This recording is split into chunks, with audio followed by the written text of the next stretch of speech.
শত্রুরা তেমন একটা ক্ষতি করতে পারেনি, যতটা করেছে যাদের কাছের ভেবেছি, বন্ধু ভেবেছি, বেদম ভালোবেসেছি। শত্রুরা বড়জোর ধাক্কা দেওয়ার চেষ্টা করেছে ল্যাং মেরে ফেলে দেওয়ার।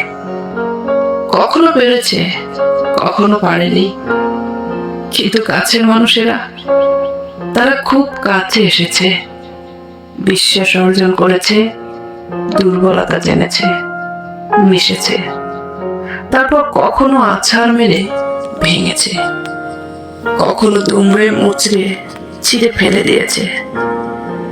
প্রতিবার খুব সফলভাবে ভেঙেছে, ছিঁড়েছে, পায়ের তলায় পিষেছে। চলে যেতে যেতে এতগুলো টুকরো করে দিয়ে গেছে যে কখনো জুড়ে উঠতে পারেনি ঠিক করে।